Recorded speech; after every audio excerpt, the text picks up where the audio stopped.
Muy buenas noches, queridos hermanos y hermanas.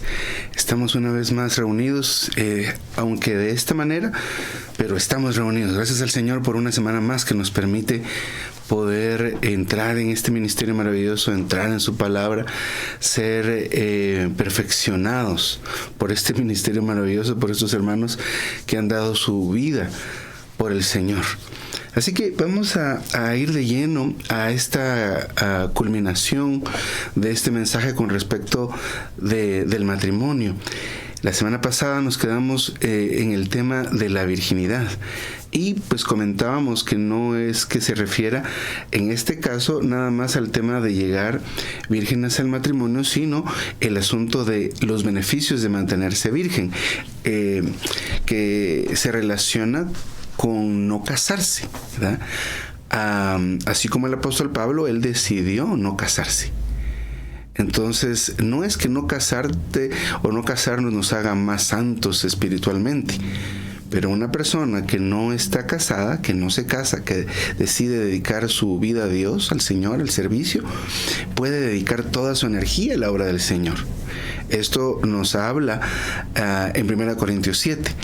Entonces, por ejemplo, según el versículo 27, el matrimonio llega a ser una atadura, porque dice, estás ligado a una mujer. Entonces, ¿en qué sentido se vuelve una atadura el matrimonio? Nosotros, al estar casados, tenemos responsabilidades, muchas responsabilidades hacia nuestra esposa. Entonces están desde tener un lugar donde vivir, tener donde comer, satisfacer todas las necesidades básicas, ¿verdad? Y aún ir un poco más allá. Hay un compromiso, hay que mantener la relación. Entonces, si alguien no está involucrado en una relación de matrimonio, no tiene esta carga, porque no es una carga quejándome de ella, sino es una carga que nos toca llevar, ¿verdad? Mantener la relación, pastorear cada situación, ¿verdad? Entonces se vuelve una carga la cual debemos llevar, la cual nos aleja. Si estamos con la idea de servir al Señor, es mejor estar soltero. Miremos el caso del apóstol Pablo.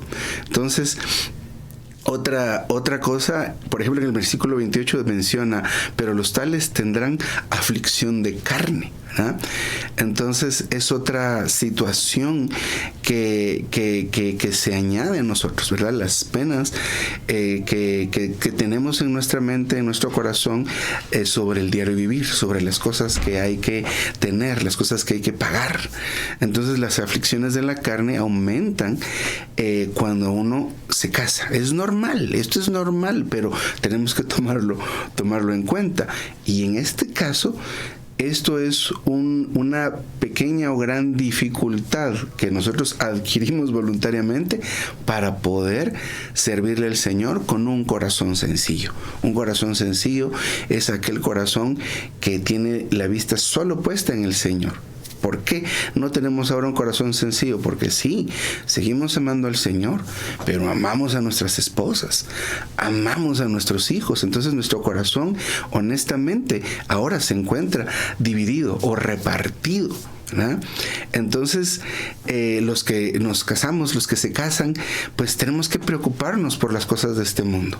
Mateo 13 habla de que tales situaciones las denomina como espinas y abrojos que pueden sofocar el crecimiento de una semilla. A veces pasa esto, ¿verdad? Después de que tenemos jóvenes en la iglesia que han crecido con nosotros y que han sido muy útiles al Señor, llegan y se casan y son absorbidos por su relación, se involucran en sus trabajos y carreras profesionales y ya no son personas que produzcan. Entonces hay cierto nivel de esterilidad en este caso. Entonces, el asunto de la virginidad aquí se refiere a guardarse. Hay personas que van a tener este llamado de parte del Señor a no casarse, a ofrendar su vida completa hacia el Señor, pero ¿por qué, verdad? Porque el matrimonio trae consigo, por ejemplo, problemas familiares, complicaciones, aflicciones y también ansiedad. Es importante que nosotros lo entendamos. Estos mensajes son para los creyentes nuevos, muy orientados a los jóvenes, pero nosotros tenemos que aprender a identificar todas estas situaciones para poder administrar nuestro tiempo, ser responsables en nuestra casa, ser responsables con nuestros hijos, ¿verdad? Pasar el tiempo con ellos, pasar el tiempo con nuestra esposa, pero también pasar tiempo con Dios. Sin embargo, si alguien tiene este llamado, va a ser más, va a poder servir con más libertad al Señor, ¿verdad?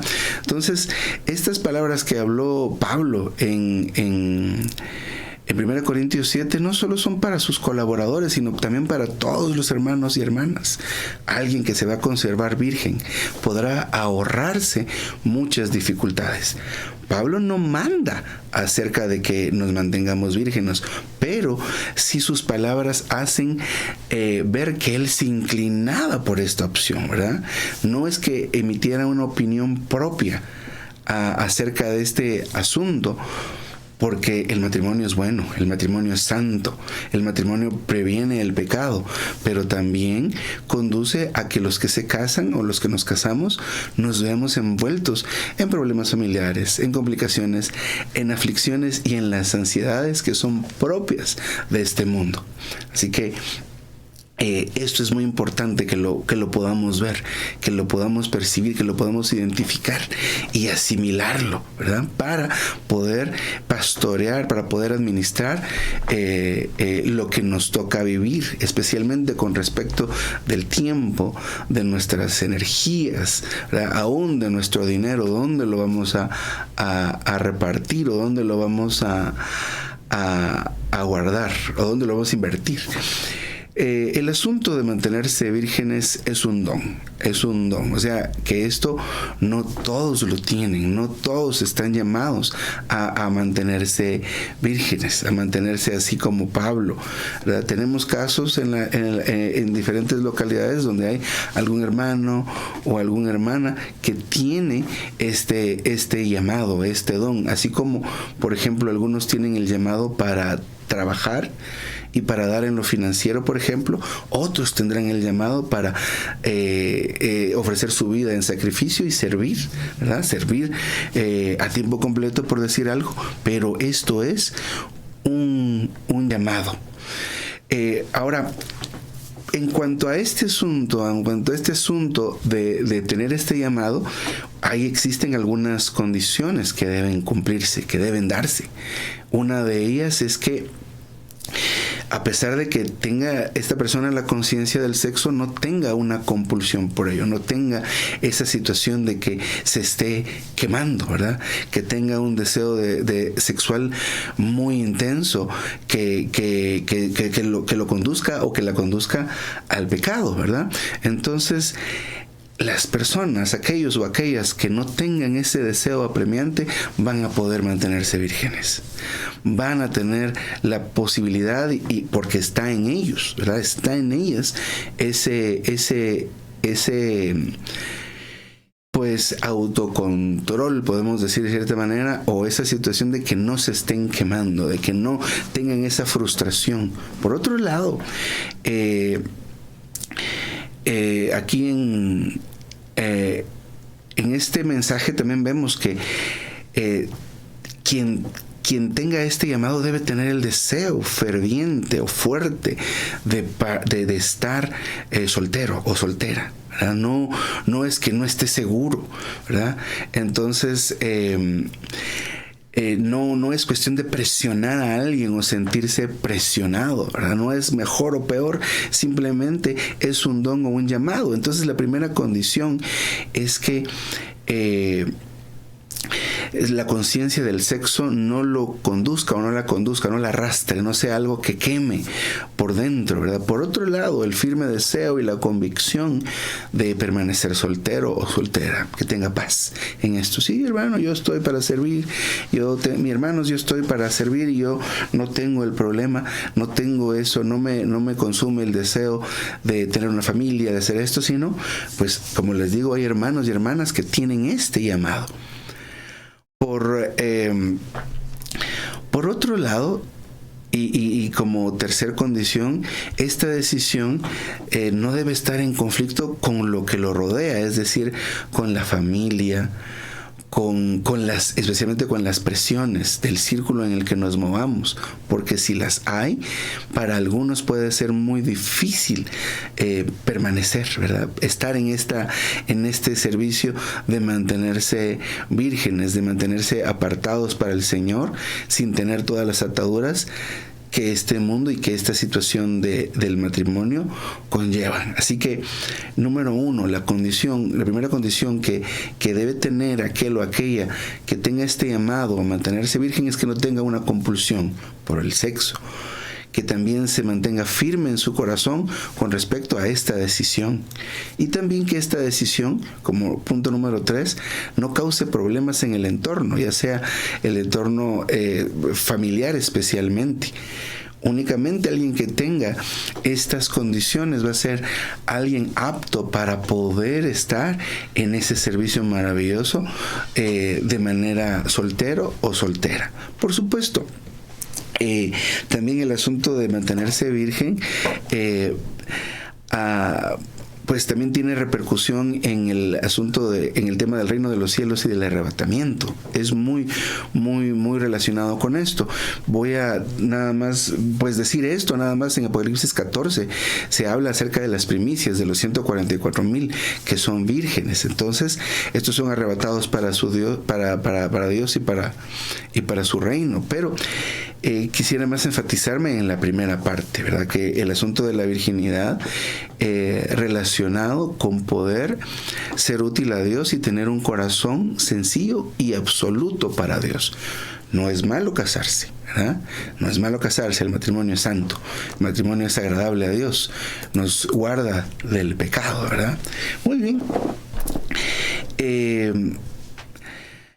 Hablando del matrimonio, ¿verdad? El siguiente punto es acerca de cómo considerar al cónyuge, a la pareja, cómo es que debemos considerarlo.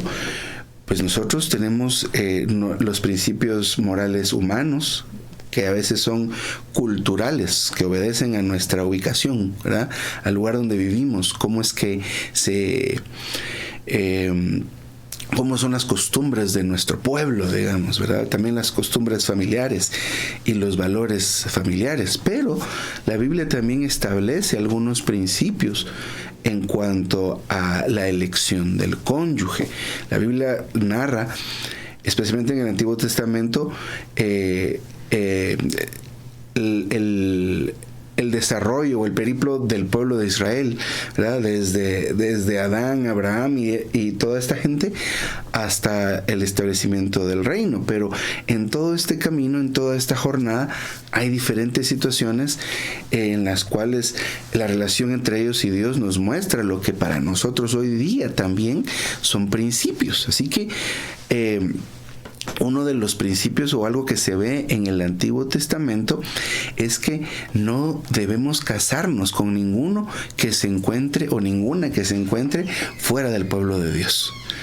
Es decir, si vamos a considerar, un hermano va a considerar a una muchacha para casarse, esta muchacha no debe estar fuera del pueblo de Dios. No podemos tener esa consideración, ¿verdad?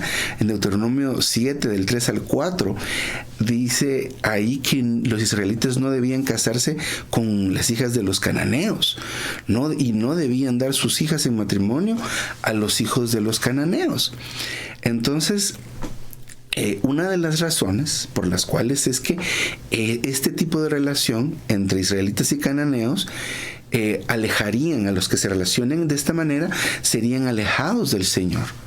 Recordemos que el pueblo de Dios tenía y tiene una cultura y unas costumbres religiosas muy arraigadas a la familia, pero en el momento de que alguien es extirpado de su familia e incorporado a otra familia que tiene otro pueblo, otra cultura y otras costumbres, obviamente va a ser alejado o alejada de lo que ha hecho por años, en este caso su servicio y su relación con Dios, por un lado.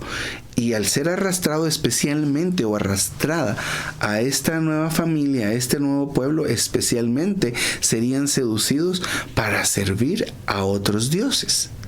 Entonces, Dios aquí nos está mostrando claramente que nosotros debemos buscar cónyuge únicamente entre el pueblo del Señor. No debemos estar buscando esposo o esposa entre los incrédulos.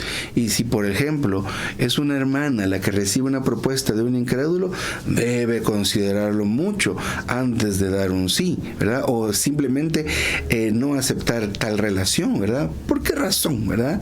Porque la otra persona fácilmente nos va a alejar del Señor. Es la tendencia, es lo que sucede, ¿verdad? Y aún hacernos que adoremos a otros dioses, ¿verdad? Para una esposa, por ejemplo, le resulta muy sencillo imitar a su esposo en la idolatría, ¿verdad? Y también por el otro lado es muy fácil que el esposo siga a su esposa a adorar ídolos. ¿Por qué razón? Porque hay una relación, porque están casados, porque hay una gran convivencia y es bien fácil que uno siga al otro en la adoración, en este caso de otros dioses. Entonces, sigamos con ese tema. Josué, el libro de Josué 23, 12 y 13, hay una advertencia. Hay una advertencia hacia los israelitas con el tema de casarse con personas de la tierra en la que ellos están entrando. Y mire cómo define a estas personas. Las define como trampas y como espinas, ¿verdad? Es decir, que si se involucraba en una relación con personas de esas tierras, esas personas se iban a convertir en sus espinas y que ellos iban a caer en una trampa. Más adelante ya en una de las últimas cautividades, en Nehemías 13, del 23 al 27, se nos narra este episodio que es bien dramático, ¿verdad? Los israelitas en la época de Esdras y de Nehemías están regresando de la cautividad a la tierra de Judá. Y habían pasado 70 años allá y muchos de estos eran nacidos en cautividad y se habían relacionado con mujeres de los gentiles de esas tierras que ni siquiera sabían el idioma. Entonces, después de cierto proceso de la impartición de la palabra, por supuesto, vino el mandamiento de Nehemías, el mandamiento de Dios a través de Nehemías, a que cortaran todo vínculo con estas mujeres gentiles y que terminaran su relación con ellas. Y lo que vemos aquí es que se muestra otra vez un asunto problemático, muy, muy profundo, ¿verdad? Que se produce si se casa un hermano con una mujer gentil o con una mujer fuera del pueblo de Dios, y por el otro lado igual a una hermana con un hombre que no sea del pueblo de Dios. Cuando empiece a servir a Dios, tarde o temprano su esposo inconverso o incrédulo, o para la el hermano su esposa inconversa o incrédula, sus hijos lo van a seguir, ¿verdad? Sus hijos van a seguir a este gentil o a este inconverso o a esta inconversa y se van a ir al mundo. Esa es una tendencia, eso es algo que sucede mucho.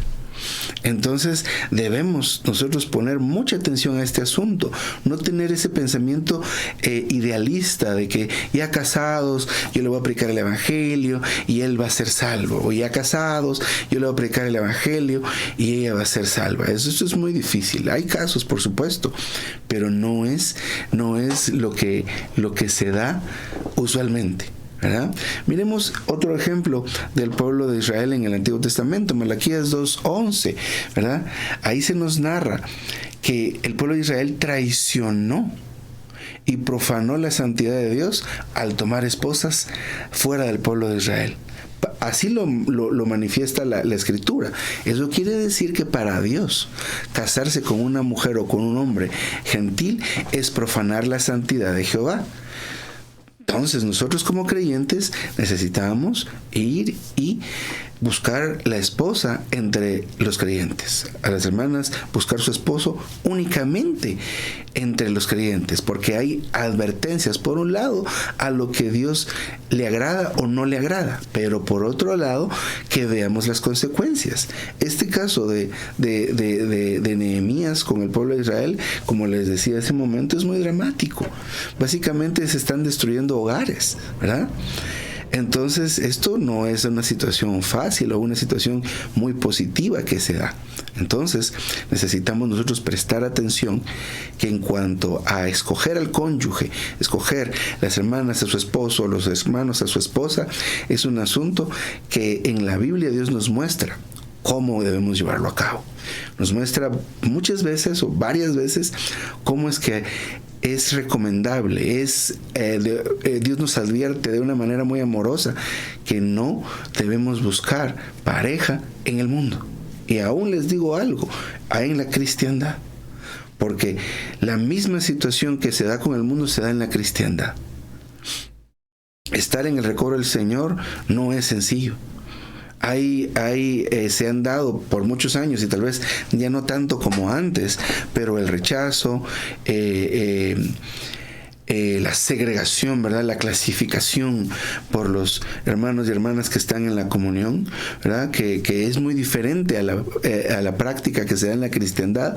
Ahí no hay esto, ahí no hacen esto, ahí no hacen aquello, son extraños y otro tipo de cosas que pues porque nosotros practicamos de una manera ortodoxa lo que está en la Escritura, en nuestra forma de cantar, en nuestra forma de reunirnos. A los hermanos de la cristiandad, ellos se escandalizan, están tan condicionados y adoctrinados a la manera cristiana, que realmente no es, o la manera de la cristiandad, más bien dicho, que no es la manera que dice la Escritura, que dista, que lo que hace es que fomenta el clero y el laicado, fomenta la vida del alma, fomenta no vivir por el espíritu, por ejemplo.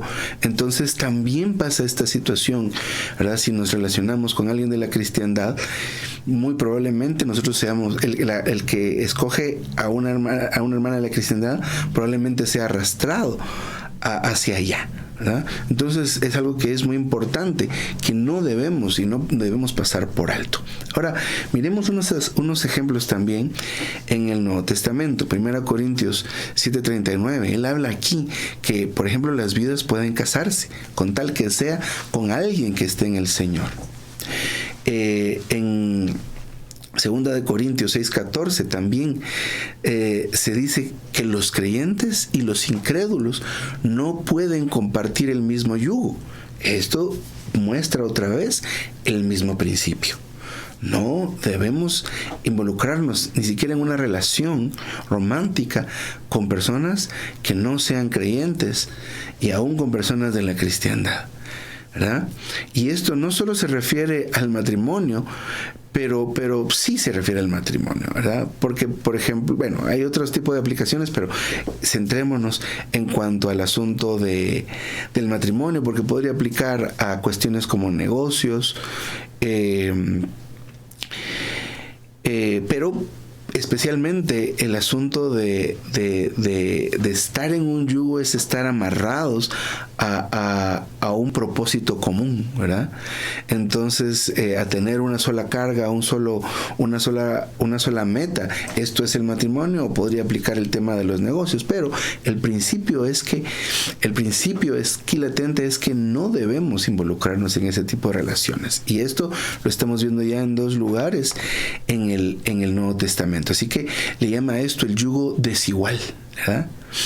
Entonces, no debemos elegir caprichosamente, no debemos elegir solo por lo que ven nuestros ojos.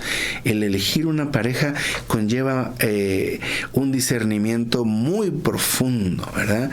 Y esto pues da un poco de pie para decir esto, ¿verdad? En el momento de que nosotros estamos en el paso, en el punto de elegir un cónyuge, es importante que nosotros consideremos esto. Primero, debemos ser uno en el espíritu. Es decir, la unidad que se va a consumar en el cuerpo debe empezar por el espíritu. Así que no podemos relacionarnos con un incrédulo, pero tampoco deberíamos relacionarnos con alguien de la cristiandad, porque su visión es completamente diferente. Luego debemos ser uno en el alma, tener algunos intereses en común, ¿verdad? Que nos gusten ciertas cosas, ¿verdad? Esto debe ser de esta manera, ¿verdad? Por lo tanto, no es de tomar una decisión a la ligera, ¿verdad? Mientras el tiempo va avanzando, ustedes se podrán dar cuenta que ahora los jóvenes se involucran en relaciones amorosas cada vez más jóvenes, ¿verdad? Antes era a los 15, 17, 18 años, ahora a los 12, y así van reduciendo la edad, y cada vez teniendo menos criterio, menos madurez para poder afrontar una relación, y en lo que se fijan es en lo que ven, ¿verdad? Puede ser alguien que tenga una apariencia muy agradable, pero no sabemos cómo vive, no sabemos dónde vive, no sabemos de qué hogar viene, no sabemos si viene de un hogar integrado, no sabemos nada, ¿verdad? Entonces, a veces así es como se toman las decisiones. O por el contrario, ¿verdad? Después de ser uno en el alma, llegar al matrimonio y llegar a ser uno en el cuerpo. Miren, ese principio es bien interesante. Primero ser uno en el espíritu, después ser uno en el alma, y después del matrimonio ser uno en el cuerpo. Pero a veces, ¿por qué es que hay muchos fracasos? Porque empiezan al revés, son uno en el cuerpo y después están averiguando si son uno en el alma, y luego por último se dan cuenta de que no son uno en el espíritu. Entonces debemos ver ese principio latente, tanto en el Antiguo como en el Nuevo Testamento. Bueno, en este caso, a pesar de que estos mensajes son para creyentes nuevos, en estas reuniones sabemos, hermanos, que tenemos ya algún tiempo acá, ¿verdad? Entonces, ¿qué pasa con nosotros, verdad? ¿Qué pasa con los que ya estamos casados, verdad? Y de repente a estas alturas, ¿qué voy a hacer, verdad? Entonces, debemos considerar a la luz de la palabra, ¿verdad? ¿Qué es lo que se puede hacer en este caso? Por ejemplo, solo déjenme verificar aquí la cita en que estamos ahorita, versículo 15. 1 Corintios 7, estamos en ese capítulo. En el versículo 16 dice, por ejemplo, ¿qué sabes tú, oh marido, si salvarás a tu mujer? Si su cónyuge quiere dejarlo, dice para acá. Bueno, el asunto es que en el caso de estas relaciones donde ya están casados y la hermana es salva, pero el esposo no lo es, ¿verdad? Entonces no es cuestión de que vaya a destruir su hogar. Esta decisión, a la luz de la Escritura, es que la decisión de ya no seguir adelante, que esto es muy serio y esto es algo que no es tan fácil ni oírlo y menos decirlo, ¿verdad? Pero lo que dice el apóstol Pablo es que, digamos, la decisión de separarse, si fuera el caso de así decirlo, no debe salir del creyente, ¿verdad?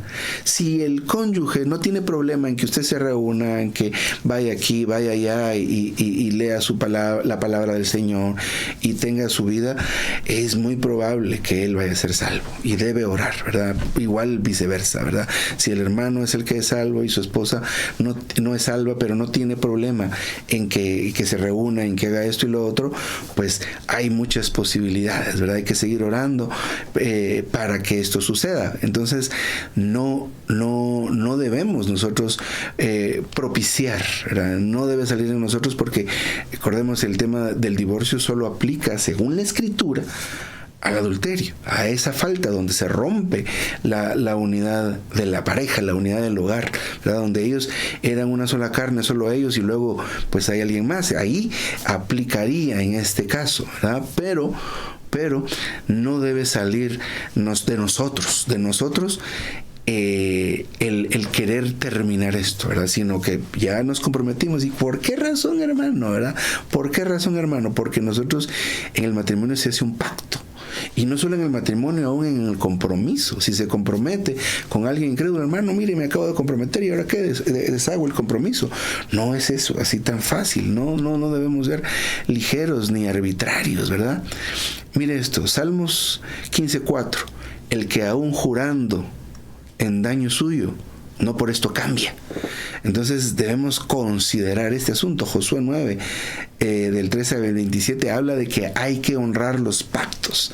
Y este es bien impresionante porque esta gente, estos gabaonitas, estafaron a los israelitas, a Josué, porque se pusieron ropa vieja, porque mira, Israel iba conquistando toda la tierra. Y se encuentran estos gabonitas que viene el pueblo de Israel y los van a exterminar. Entonces tienden una trampa. Ellos estando cerca, se ponen ropa vieja, pan mohoso, llegan con Josué y le dicen: venimos de lejos, hemos visto que ustedes están haciendo, pues tomando la tierra y demás cosas, queremos hacer un pacto con ustedes. Y Josué, muy, ¿cómo es la palabra que usa acá? Arbitrariamente, sin consultar con Dios, hace pacto con ellos. Luego se dan cuenta que ahí están nomás, apenas a un par de días. Entonces, aún con todo eso, Josué honró el pacto que hizo. Y ese es el asunto con esto del matrimonio. Por eso es que no lo vamos a simplemente, mi esposo es inconverso, pues hasta aquí llegamos. No podemos hacer eso, ¿verdad? O si aún tiene este compromiso, no. Algo que puede ayudarnos es que nosotros podríamos gestionar algunas condiciones anticipadamente, ¿verdad? Bueno, yo me voy a casar contigo, pero quiero definir esto antes que nos casemos, ¿verdad? ¿Cuáles son estos asuntos, verdad? Entonces me debes permitir servir al Señor, ¿verdad? Entonces, permitirme reunirme, permitirme hacer esto y lo otro. ¿Estás de acuerdo, verdad? Que estemos de acuerdo en esto. Esto puede hacer que la convivencia pues sea más agradable y el Señor tenga una manera para entrar, ¿verdad? Esto de escoger una pareja, esto es trascendental, ¿verdad? Estamos firmando la convivencia y nuestra felicidad y estabilidad de todo el resto de nuestra vida. Por eso es que no debemos hacerlo esto muy jóvenes. No sabemos, no tenemos la experiencia siendo muy jóvenes y el discernimiento especialmente para discernir a esta persona con la cual yo voy a poner mi vida en sus manos, ¿verdad? Entonces es bien importante que veamos las consecuencias, los alcances, ¿verdad? En cuanto a nuestra propia paz, ¿verdad? Estabilidad mental, me refiero especialmente a esto, pero también para nuestro servicio con Dios. Hay algunos casos bien especiales en cuanto al matrimonio. Por ejemplo, en el caso de las viudas, ¿verdad? En el caso de hermanos y hermanas que pasando el tiempo, por alguna razón, no establecen una relación. Podríamos decir, no consiguen esposo, no consiguen esposa, pero pues tal vez mejor no logran establecer alguna relación. En algunos casos, al menos en el área nuestra, aquí en Centroamérica, hay momentos en que los hermanos, tanto un hermano como una hermana por su lado, no digo que sean parejas, sino o un hermano o una hermana, tienen comunión con los ancianos, ¿verdad? Para plantear esta dificultad, ¿verdad? No he logrado establecer una relación con alguien y pues tengo el deseo de casarme, entonces, como les decía, el caso de una viuda, ¿verdad? O un viudo, ¿verdad? Que está en esa situación, ¿verdad? Pues creo yo que conoceremos algunos casos de hermanos, aún conocidos, que después de enviudar, pues el Señor permitió que tuvieran hermanos que tuvieran una esposa después de haber enviudado. Yo pues puedo recordar 2 casos, pero pues solo sin decir nombres, pero existen. Entonces, esto es un asunto que podemos traer a la comunión, podemos pedir ayuda a los hermanos, ¿verdad? Que a veces todavía nosotros tenemos la idea o esta idea mundana de que es mi cuerpo, mi decisión, ¿verdad? Es que es un asunto mío, pero debemos nosotros darnos cuenta que la iglesia es nuestra familia, ¿verdad? La iglesia es nuestro hogar. Estos santos queridos que administran la iglesia son hermanos amados que velan por nuestras almas, ¿verdad? Y algo va a suceder, ¿verdad? Les digo, hermanos, aún ahorita, bueno, de hecho dije 2 hermanos y quiero decirles que sé de 3 hermanos, ¿verdad? Que han tenido esa misericordia de que a través de la comunión de las iglesias tuvo un hermano la posibilidad de poder tener esposa después de que perdió a su esposa por una enfermedad muy grave. Entonces, esto es bien importante. En cuanto al divorcio, lo mencioné hace un ratito. Hay algunos pasajes que pues por cuestiones de tiempo especialmente, solo quisiera decir las citas. En Mateo 19 y en Lucas 16 hay dos casos con respecto al divorcio, y esto únicamente lo aprueba Dios, digamos, en el caso del adulterio. Esto pues es, ¿qué significa? ¿Verdad? Que en un matrimonio el esposo tiene relaciones con una mujer fuera del matrimonio, o bien que la esposa tiene relaciones con un hombre fuera del matrimonio. Recordemos que lo que unió Dios no lo separe el hombre, ¿verdad? Entonces, solamente en el caso de que la unidad del matrimonio haya sido quebrantada es que aplicaría esto. Recordemos que en estos últimos mensajes hemos visto cómo Dios tiene un cierto factor que no debemos olvidar, que es el factor central alrededor del cual gira el tema que estamos tratando. Por ejemplo, administrar las finanzas gira en torno a la influencia que ejerce el dinero sobre las personas. Y cuando hablamos acerca del matrimonio, es una situación con respecto de la conciencia sobre el sexo, ¿verdad? El sexo fuera del matrimonio es pecado, pero el sexo dentro del matrimonio es santo, ¿verdad? Entonces, así hemos visto otros temas, cómo es que hay un asunto central o medular alrededor del cual gira esto. Recordemos que en el caso del pueblo de Israel hay dos problemas muy latentes con ellos que se ve a lo largo de toda la Escritura. Uno es la idolatría y el otro es la moralidad. Y vimos aquí en los primeros versículos o en las primeras citas en el Antiguo Testamento, donde se manifiesta esto. Casarse con mujeres de otros pueblos conducen a la idolatría, especialmente, y los acarrean a otras conductas. Y ese era el problema muy fuerte en el caso del pueblo de Israel. Debemos considerar mucho esto, ¿verdad? Ya que los que estamos casados debemos recordar que no debemos cometer adulterio, ¿verdad? Debemos comprender de que el sexo es santo y que debemos, aunque estamos conscientes del sexo dentro del matrimonio, no es pecado.